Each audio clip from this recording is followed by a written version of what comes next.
when it comes to the world championships in the hurdles, the 100 hurdles for the women has to be one of the hottest competitions that we're going to get when we're over in Tokyo. Masai Russell is the Olympic gold medalist, and she's coming into this one again as the world leader.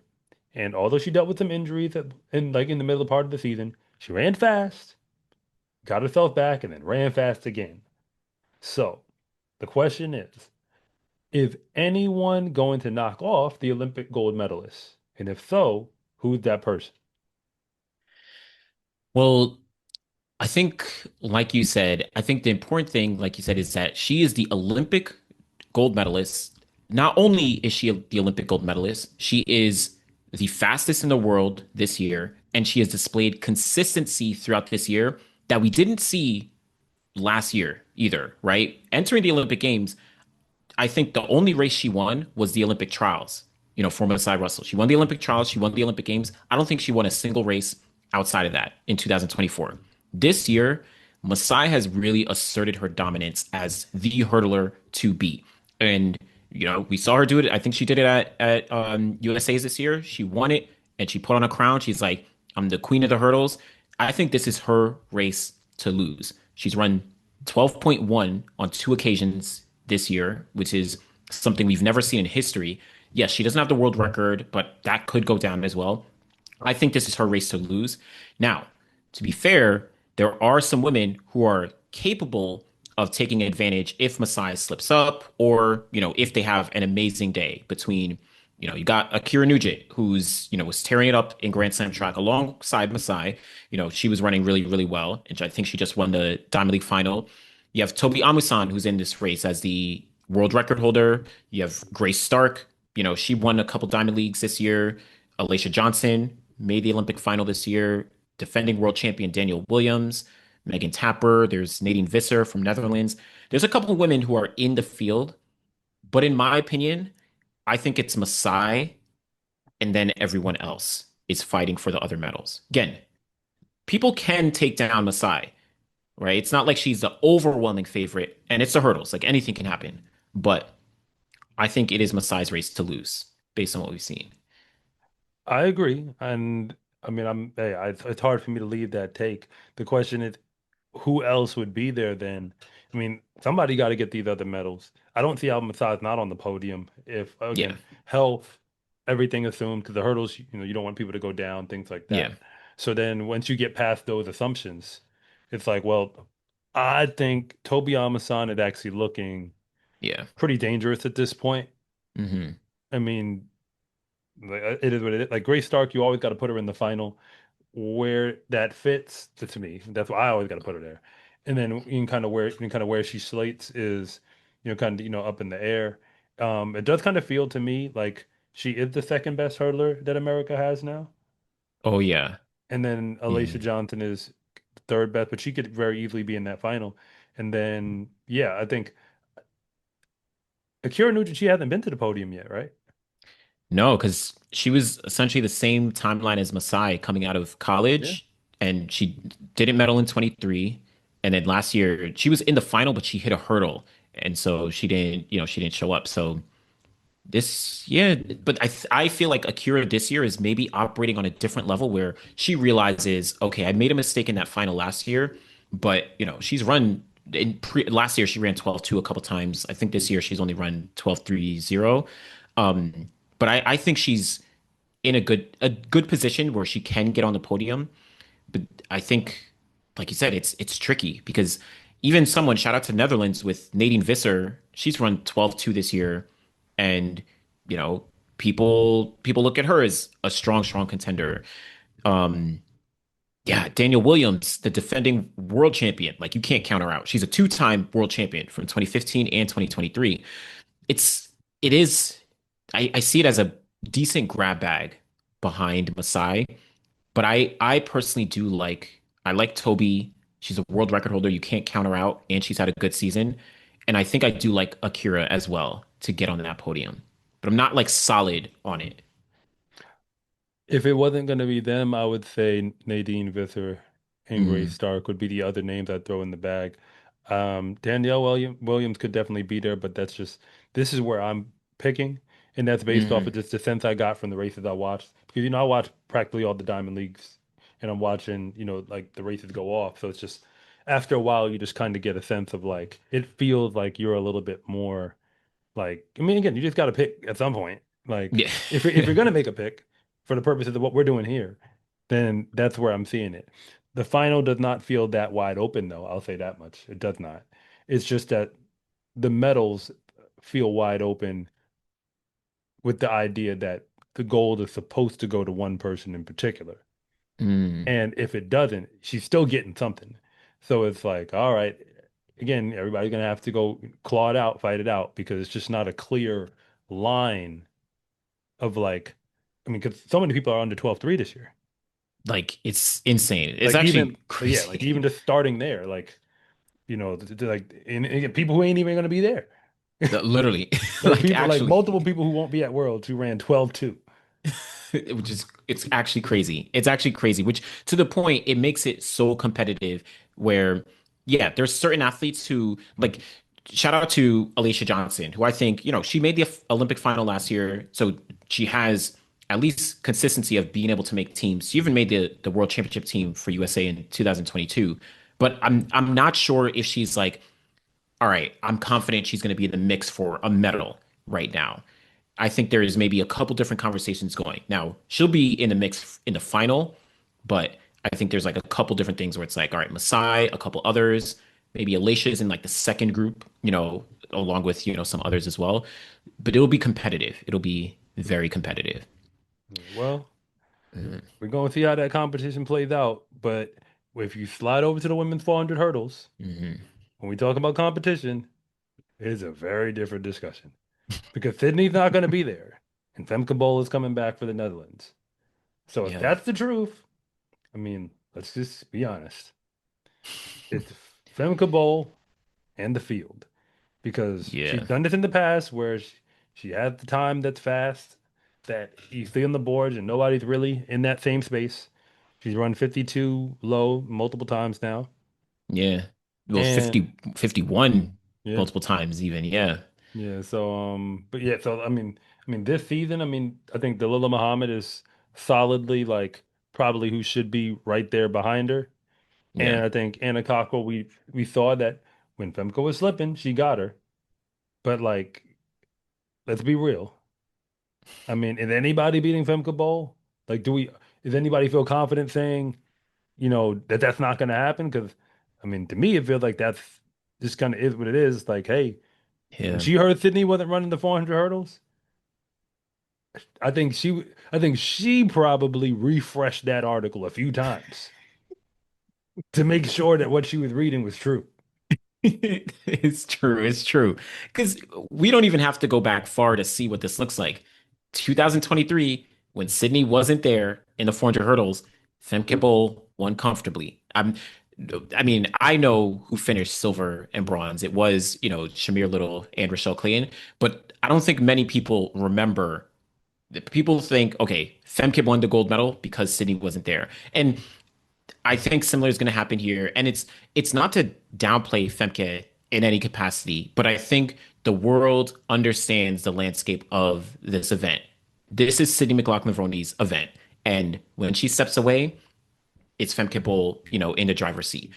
Now, like you said, Dalilah Muhammad, she is by far the best. Let me not say by far, but she is probably the best behind Femke, and she's run 51.5 seconds. And you know, before Femke came on the scene, she was battling it out, if not beating Sydney. When Sydney was younger. So Dalilah, I'm sliding her in behind Femke.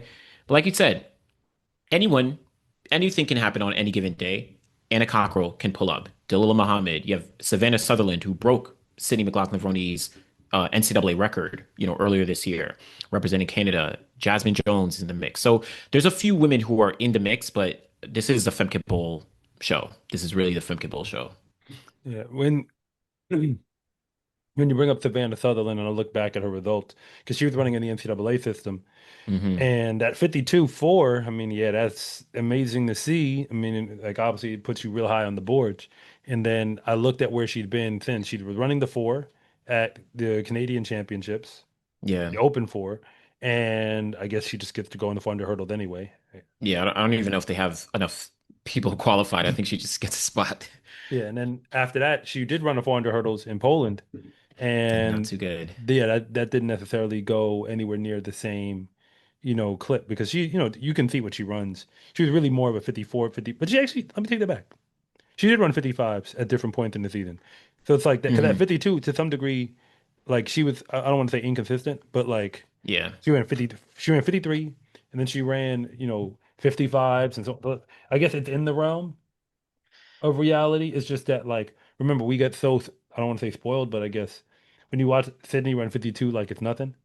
'Cause remember, she barely ran the 400 hurdles. She ran twice, and she went 52-0. And Femke Bol has like Yeah. dedicated to that event this season, and she's only like barely faster by like a tenth or so of a second. Yeah. And Sydney did that in like the beginning of May. Like it's a different realm where Femke is like peaking for worlds as she gets closer now. So yeah, it's different. I will say the reason because I agree, Savannah just hasn't been consistent this year outside of that 52. She has a 53. She did finish seventh place at the Olympic Games last year. And it's almost just in my mind that like she broke Cindy McLaughlin-Vroni's record. Like that means something where I can't count you out. Now I'm not saying I'm not even going to put her on my podium, but at least she's in the conversation in a sense of like okay, you put a time on the board that I can't look over. You know. Yeah, it's just I put it. Congratulations for breaking the record. It's just remember, Sydney was a freshman in college, That's true. That's setting that that's record, and you're doing it, at 22 years old. Where was yeah. Sydney at 2020 at 22? She So was like by this point, yeah, she yeah, had yeah. Olympic gold, she had world records, she had Yeah. so like she was still on the come up. So at back then, so I mean, it's weird where it's like if somebody was going to break that record, it does make sense. It would be like someone who stayed in college consistently for a period of years and Yeah. like chipped away to kind of get that performance. But hey, Eh. the 400 hurdle situation. I mean, anytime Femke Bol is there, I think it's entertaining in its own right. I think Dalila Muhammad getting her last, kind of go around Hmm. her victory lap tour. It's exciting to see. I'm assuming she's going to give the best that she has in that moment. Yeah. Femke Bol's going to have to run because like I think that 50.9 or whatever we saw in the past that one time, I think that set a new expectation. Hmm. And I think we kind of have to walk it back and be like, well, maybe that was just a one-off, and maybe what you probably really are is 51 mid to high when you're really going at it. And let's be real, that's probably enough.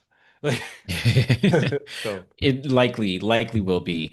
I mean, well, we can shift over to the men's hurdles where the 110 hurdles, it's been kind of interesting this year. I think the question is are we going to see the Grant Holloway from previous years at this championships? Because Grant Holloway, for all intents and purposes, he has been the greatest 110 hurdler that we've seen in at least a generation, if not two, if not ever. Right? He's, doesn't have a world record, but he has the Olympic gold, which was the one thing that he was missing. He has three consecutive world championship gold medals. He's run, some of the fastest times in history. Like he's been the guy. But this year, he unfortunately hasn't looked like himself. And kind of Cordell Tinch, he's, stepped into that realm where he's now, been winning a lot of races. He's run sub 13 seconds a whole bunch of times. Is it that Cordell Tinch is now going to take over from what Grant Holloway has done? Or do we think Grant Holloway is going to maintain his dominance at the championships at least? well, this goes back to my theory that if you're a real champion, like a truly one of the greatest of the great. Because Mhm. Grant Holloway has two different camps at this point. There's camp one that says he's already the greatest. Then there's the other camp that says he's arguably but. If he wins this one, I'll take away the but. Mm. Meaning I think I would be willing to now defend him against those people and say, what do you want? What do you want? Because this is the one that he's Yeah, not supposed to win. Because the only reason they're saying it because he doesn't have the world record in the 110 hurdles. Am I right? Isn't that the only thing I that they're basically. technically not happy about? Basically, if he gets the world record, it's like there's no debate of him being the greatest of all time. Many people already have him as that, but it's like, oh, you don't have the world record. But I mean, I personally don't know if he needs the world record, but I mean, Yeah, so he, so yeah, so I would say start, but the thing is now Cordell Tension's in the party. For the that's record, true. I mean, we've got athletes from Japan and France who have runs up 13. True, true, true. So it's not like other people ain't gonna come ready to run in this championship. That said, I think everybody kind of knows that Cordell Tinch is the class of the field this year off of like the races that actually happened. He let up the Yeah. warning shot at the Diamond League, then, got fast again later on in the year. So, I mean, with that in mind, it's like he knows what he can do. But yes, it's at the end of the day, it's Grant Holloway versus himself in terms of like, Mm, can I match what my best performances are? The difference is that because if Cordell Tinch is going to run like this, the pressure that's going to be put on him, it's probably going to be unlike anything he's really dealt with. Certainly in a world championship final, to have yeah. to like and for what it would take to win the gold now, it's like because let's just be real and say, okay, if Cordell Tinch is going to run his best race in that final or close to it, like the best quality race he's run, so it's going to be a 12:90, 12:88 type race. Hmm. You just dared Grant Holloway to have to be his best self. And the issue is not so much Grant versus Cordell, it's actually Grant versus his injury. Grant versus Yeah. like how did he have enough real estate when he left the track from the heat he ran at USA's till now to really get it rocking and feel confident that when the lights are on and the gun goes off, like I can go out there and take care of it. So Yeah. it's a question mark. I don't know. And so it's almost like it's not really a prediction as much as it is, do you think he'll be healthy enough and mentally strong enough to essentially have to go out there somewhat cold? Yeah. I did that's my only thing. I feel like I'm not sure if Grant is ready to match or put down what would be necessary to take down Cordell Tinch. Because I do think it's a good point where Cordell, not only has Cordell never like faced that kind of pressure of like having a target on his back, being consistent this year, he's never been to a world championship or Olympic final. He also has never even been to like all due respect, but like an actual NCAA final where Grant Holloway, coming out of college, he was battling it out with Daniel Roberts, in the NCAA. Like he had to run 12:9 to win NCAAs in 2019, which then led to him winning the gold medal at the World Champs later that year. Like Cordell just hasn't had that type of pressure. Now he has been showing up at these diamond leagues and all across the world, but it is a question of like, okay, does he fold? Does he step back? I personally think Cordell is going to do enough to hold on and be able to get the gold medal because I'm not sure Grant is going to be fully ready to like get back to that form that I know Grant is capable of. But I do think Grant gets on the podium. I can't, I mean, I guess I could hypothetically, but I personally can't see a world where Grant is like not good enough to end up on the podium somewhere. I think he does, but I think Cordell is going to hold on at least to the top spot for at Worlds. Yeah. But the thing is like when you talk about going that fast, because Grant Holloway's not running for the podium, let's be clear. Like, am I wrong? He Like, wants the gold. yeah, like there are here's the problem. Grant Holloway has already made it to a point in his career where the only thing he can do is either win or fail to win. Nobody's allowed to beat him. Hmm. That's the problem that Cordell Tinch is going to have. Cordell can, like, he could beat him for himself, but in the court of public opinion, Grant failed to win. The only way he can win is he'd have to just go so fast to really convince us. But at that point, you basically have to break the world record because Grant is a 100th off on his PR, and that's how people think. Yeah. Like, if you can't outdo him on the clock, there will always be that like question mark of like, was it really you or was it him underperforming? Because Grant's Yeah. been around for a while. Yeah. Like he came out of college, as you said, 2019, which doesn't feel that far away, but because he's been at the top, and just won so many championships because that was his goal. Just rack up as many gold medals as I possibly can. And he made a choice. The choice was I'm gonna go to World Indoor and I'm gonna go get this medal. And he did. Yeah, And every by time. pushing through to do that specifically this year, it made it much more challenging to get this one Yeah. outdoors. And that's what he, because I think if he had just shut it down and said, we're not doing that indoors and slowly got into his outdoor season, perhaps, I mean, I don't know the details, I don't know everything. I'm Yeah. saying perhaps it doesn't play out quite the way that we're seeing it now, where again, here we are right before the championship, and it's like, well, what we about to see? I mean, hey, America could sweep. I mean, we're sending different guys, but America could sweep. You know what I mean? Like, there's no Mm. reason why we can't when you have all these guys who are close to the top on the leaderboards. I think we're gonna get. It's almost a foregone conclusion. We're gonna get medals, you know, or at least a medal regardless.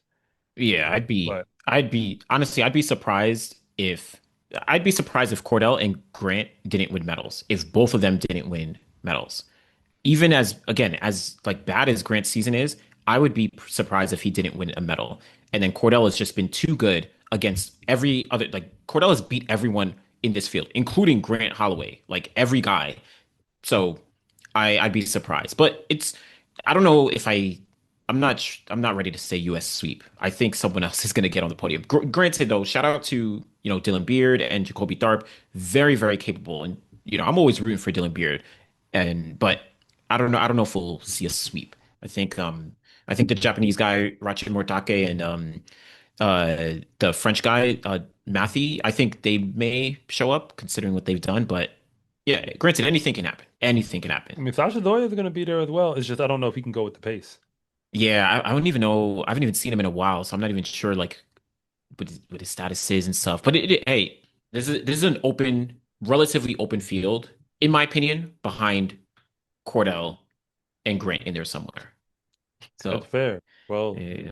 that brings us to the men's 400 hurdles, which is we just Hmm. talked about an open field, and this one is a different situation because it's another one of those water lines, and that water line has Hmm. existed now for a little bit longer, like past year or two now in this event. The 400 hurdles is going to come down to on the men's side, Rai Benjamin, Karsten Warholm, Alison Dos Santos. That's it. That's Everybody else, y'all are just running to be in a final to say you ran with them. that's it. But nobody actually believes y'all are beating them unless something wild happens.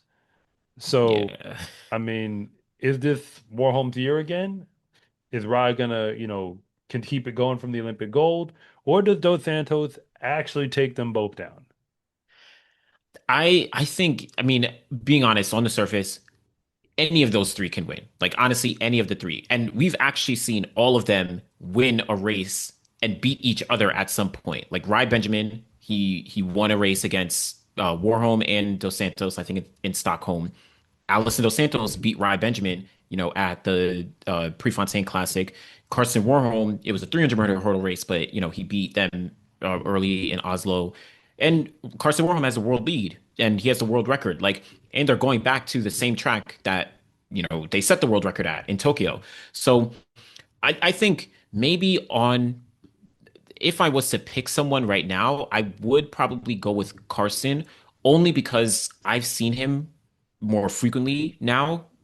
Rai hasn't run since USA's, which he doesn't race frequently anyway, so it's not like it's a major concern. Dos Santos, he also hasn't run, but I think he posted something about him training. So I'm actually not like concerned. It's just based on what I've seen from Karsten recently, where he won the Diamond League final. He ran 46.2 seconds, which was the third fastest time ever. I'm gonna edge Carson, but it's not like a confident edge.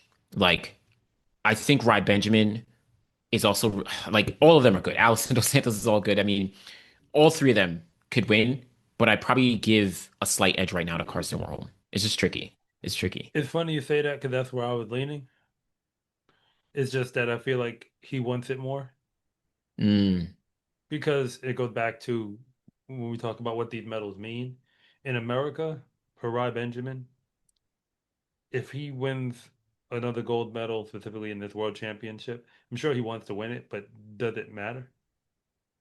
not really, because the games was what mattered. Like in the conversations I've heard him, like, kind of talking through, podcasts, whatever, it just kind of feels like he understands the assignment of like the Olympics is the moment, and then the World Hmm. Championships either the consolation prizes that you collect along the way. So if Warholm comes feeling like I want this medal, I'm not saying Rai Benjamin won't try. I'm saying like, I mean, I'm just gonna pick off of that because the talent splits down the middle in terms of like, I mean, like even when you look at the leaderboards, nobody's Hmm. within a half second of any of them, No, but they're all it's within a half second of each other.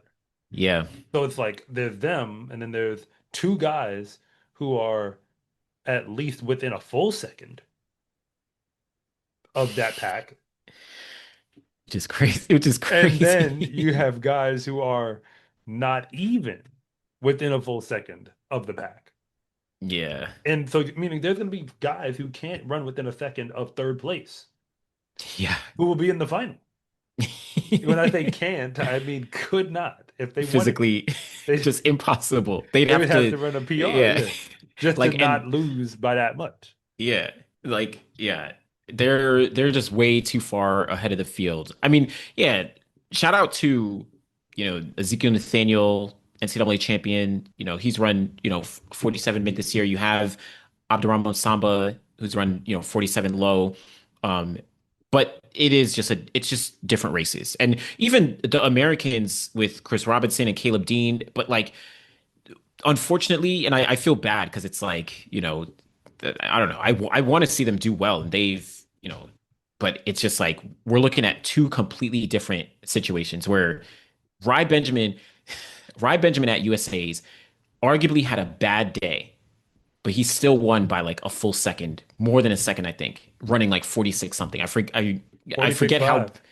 yeah, and I Oh, wait, forget sorry, no, how that's the season best. My that's his apologies. season's best. He might have run like 46.8, but I don't think anyone in that race broke 48 seconds or something like that. So the point is, it's just a whole different race. But I will say, I think Carson might have the slight edge.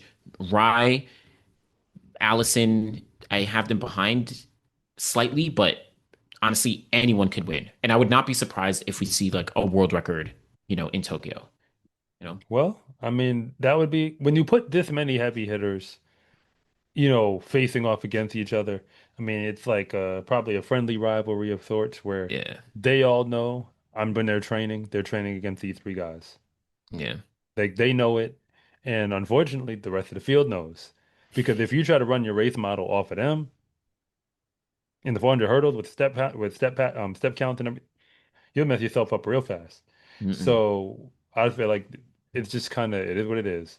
They're chasing it down. I mean, of course, Rai Benjamin could get it. Like, there's no reason he couldn't. I mean, if you see his USA's race, you're right. Nobody else broke 48.4. See, I didn't even know it was that bad. Yeah, like 48.4 was second. That's and Rai Benjamin, in theory, like on paper, underperformed. Like that wasn't a race where it's like, okay, I have to like chase Dos Santos or Warholm. He's like, I just got to get the win to qualify. He's still running a time that no one has even touched in their life. Like so Yeah, so I mean, hey, I mean, like that's on that note, like don't get me wrong, he's dialing in for Worlds. It just feels like right now, like coming off of the Diamond League high, I'll call it, that Warholm yeah. has that because I think with Alison Dos Santos, like he does feel like of that group, he's the third place guy, and he's Mhm. third on the leaderboards Yeah, yeah. again. You know what I mean? Like it feels like, but he's like so close. So that's why it's like him. If he pulls it out, I think that would be the big upset or the big moment of like, wow, he was able to step above both of them. Because I'm pretty sure that Benjamin and Warholm are both more focused on each other than they are on Dos Santos. Dos Santos got to deal with both of them. I don't think they're Mm. running with that attitude of like, oh, I got to beat Dos Santos. Yeah, I mean, maybe. It's like they just Grant, know they like could lose to him. they could lose. I mean, yeah, It's not the because same thing as like that's my measuring stick. Dos Santos he beat them both at the World Champs in 2022. And I mean, I don't know. Well, I feel like all of them are like they can lose to any of them either on any given day. Um, yeah, I think it's all of them are like close. But hey, we'll see. We'll see how it actually does play out. But it's gonna be those three. My name is Anderson from The Final Leg. And I'm Coach Rob from SCA Track and Field. And thank you for watching this segment from the finish line. If you want to know what's really going on at the high school and college level, be sure to subscribe to Coach Rob Track and Field. And if you want more content on the best track and field athletes in the world, be sure to subscribe to The Final Leg.